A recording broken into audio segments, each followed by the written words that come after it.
Okay, we're doing a little bonus video with Bilbo here. Bilbo is the Guardian's partner. When he comes over, he tried to make friends with Bilbo right away, and Bilbo just kind of got startled. Now Bilbo does not feel comfortable with him. It's been several months, and if the Guardian's boyfriend moves, he lunges.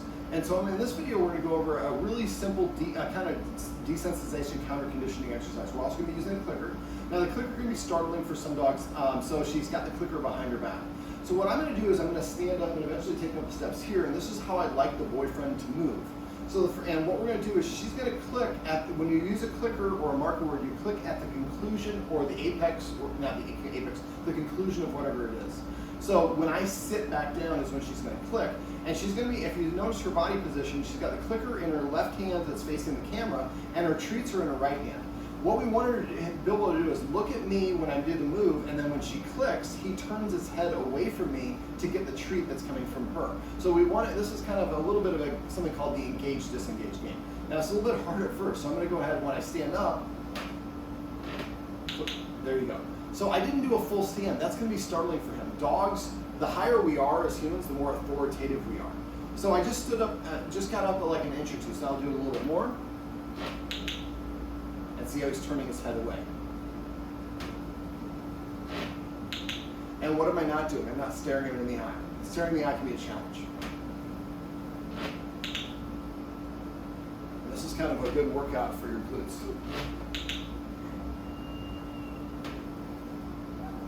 Almost a full stand. Full stand. Now I'm going to start walking. So I do a full stand, but a partial step. Full stand, a little bit more of a step. Oh, that's okay. A little bit early, that's okay. That's why we practice. And so the idea is when I reset and then nothing bad happens, he doesn't react, he gets a treat. So let's go and see if I can do it and take a step or two over towards that stair. So I have full step. See how quickly he's turning his head away? At first, he wasn't turning away as easily. First step, and a little bit of a shift for the second step.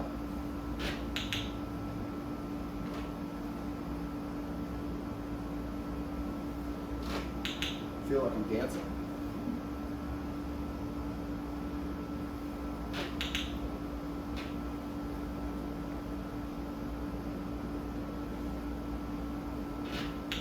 Now I'm walking backwards. We're not usually going to do that, so eventually you work up to something like this, where you go over here, touch the chair, turn around, come back, and move normally. Don't move really robotically. You know, keep it a natural, fluid movement.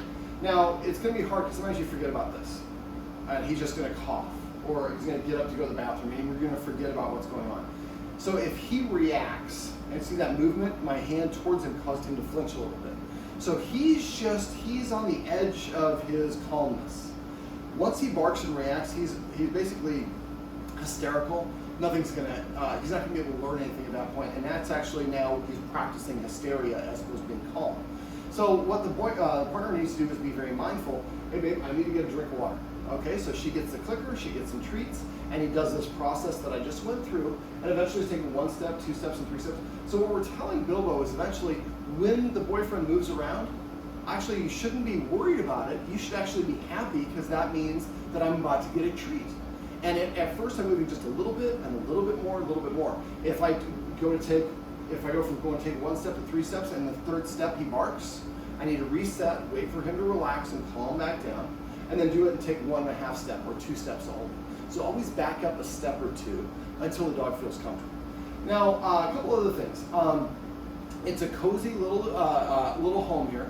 And so we have a couch, and Bilbo normally is with his guardian. You can see he's right next to his guardian. Before, when we were talking, he was behind his guardian. So she is his safety blanket. He loves her, he trusts her, and he's clinging to her for his protection and just to feel more comfortable and confident. When the boyfriend comes over, Bilbo, he sits there with the girlfriend. Obviously, we want to sit with our partners. But now Bilbo is ejected. He's not ejected, they're not telling him to leave, but Bilbo does not feel comfortable and confident, so he ostracizes himself. One of the worst punishments for a dog is to be excluded from the group. So because of this dynamic, the boyfriend is not intending to do this. The boyfriend is a great person, he's trying to do all the right things. Most dogs love him. But when he comes over and sits there and Bilbo doesn't feel comfortable, Bilbo is ostracizing himself, so Bilbo starts to build a little bit of a negative association. So you saw Bilbo kind of shifted there a little bit. You can see him just on the edge of the camera, and he's yawning. That's also a displacement behavior. It could be a sign of just I'm relaxing a little bit. And he normally paces. He doesn't really sit down when the boyfriend's here. So we can do a couple things. So I talked about using a lick mat. Licking and chewing release feel-good endorphins in dogs' brains. Look at that. And I would go and click and give him that treat. So this is actually, for the exercise we were just doing outside, is a little bit of a version of the Engage, Disengage game. So basically, when he looks away from me, his guardian's now going to click for looking away. Because now he's not just staring at the boogeyman, he disengaged from the boogeyman, saying, hey, I like it when you disengage. Now, it's not so much a conscious, he's like, oh, I'm engaging, I'm disengaging. He's not thinking that way. But for dogs, it's more, we call it conditioning. The more that he does something, the more he's likely to continue doing it. Whether it's a desired behavior or undesired behavior. So if the guardian could have the boyfriend sit in a chair here on the other side of the couch, and then maybe Bilbo, put the pillows here so that Bilbo, we'd like to create a situation where Bilbo can sit on the couch. Now he might feel more comfortable having you sitting there and then the pillows and then him sitting there, or he might feel more comfortable with the pillows being on your side, creating kind of a quasi wall. And then you can still hold hands with your boyfriend if you want to do that. And I understand this is not the most ideal scenario. We just want to start building up some positive associations, and I'm worried that when the boyfriend comes over, right there, click, there you go, he disengaged. I'm worried that Bilbo is starting to build, when the boyfriend comes over, I have to shift away. And it's not that the boyfriend's asking him to do this. The boyfriend's not doing anything of the sort, but Bilbo is still moving away. Now he's not looking at me, he's looking at the treats, which is a good sign of comfort. So the guardian can also do a little bit of this exercise. The boyfriend could maybe sit over here. Bilbo's sitting there with her on the couch, click. So every time Bilbo looks at the boyfriend, she clicks and he gets a treat. And now he looked away, click. So at first we want to click for him looking at the boyfriend, but eventually we click for him looking away from the boyfriend. And the boyfriend should be passive. Don't try to pet Bilbo, don't try to talk to him, don't make any eye contact. And if Bilbo eventually comes up to him, the boyfriend should just hold still, not move, not try to pet, not give a treat. Let Bilbo come over and initiate all the contact so Bilbo feels like I'm in charge, I get to make whatever decisions that I feel comfortable with. He's also got his eyes he's very stiff and his eyes are open. There we go. Now he's starting to look a little bit more relaxed. So dogs often have what's called sleepy eyes. They're blinking, their eyes are kind of a little, not squinty, but a little bit, they're wide as saucers, and he's stiff and his mouth is closed. Those are indications I feel really uncomfortable. Does the boyfriend do you ever go for walks together with Bilbo? Yes. So the first time he tried to escape. Okay, and he actually escaped from his harness. Okay. Well, we don't want you escaping Bilbo. That's not good. Yeah. So if you can, walking might be not something it's been 5 months. So have you tried to walk now? Do you still walk now? He's fine now. Okay. Yeah. He's fine with the walk. So it'd be nice if we go on a walk, and then maybe when you get to the walk, at some point of the walk, if Bilbo's between you, you kind of hold your partner, gets the leash, and now the partner you're still with, we're on a walk, but now the partner is holding the leash. And eventually it'd be nice, after a couple walks like this, as long as Bilbo feels comfortable, is maybe you stop, and the partner maybe walks around a palm tree with Bilbo and then comes back to you. And then eventually make that circle a little bit bigger. Look at that. He's putting his head down. He's still looking at me. I can see his eyes. But the fact that he's putting his head down says he's more comfortable. So going back to the walk, so if the partner gradually is walking a little bit further away, he starts feeling more comfortable. Will he take treats from your partner? No, not all the time. Okay, but sometimes? Very rare.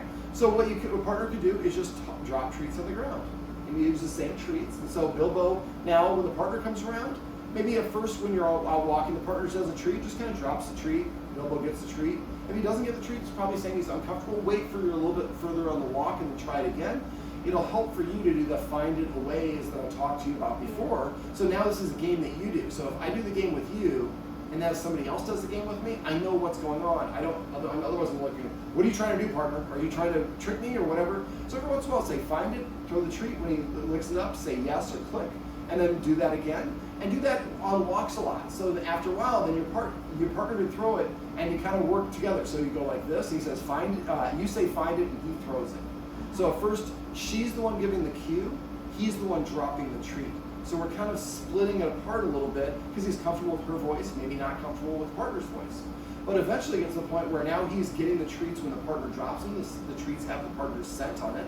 And then gradually he can say, find it, and Bilbo gets it. And eventually, and when he wants to engage with Bilbo, he should crouch down, kind of like this position, and then hold the treat out to his side. You want to avoid directly reaching over the dog that's dominating, and front facing is confrontational. So if the boyfriend, if this is the dog and I want to meet him, I would kind of try to go like this, and then hold a treat out to the side. And then when the dog takes the treat off my hand, I try to keep my hand there, and sometimes the dog will come back and lick the hand a second time. One little tip that you can do is you could also have the boyfriend take some Bilbo's, is it kibble or is it wet food? Kibble. So take a little bit of handful of kibble, rub it between his hands, put it in a little bag. So we're putting a little bit of the boyfriend's scent on the kibble. Now I'd also take some kibble that doesn't have the boyfriend's scent. Will he eat when the boyfriend's here? What's that? Will he eat when the boyfriend is here? No. Okay, so that might be something that we could work up to eventually. I'm going to see Bilbo again in about a month where his guardian's going to work on a lot of these little tips. This is a lot longer video than I intended, but these are some tips that you can use if your dog is not comfortable with your partner in your house.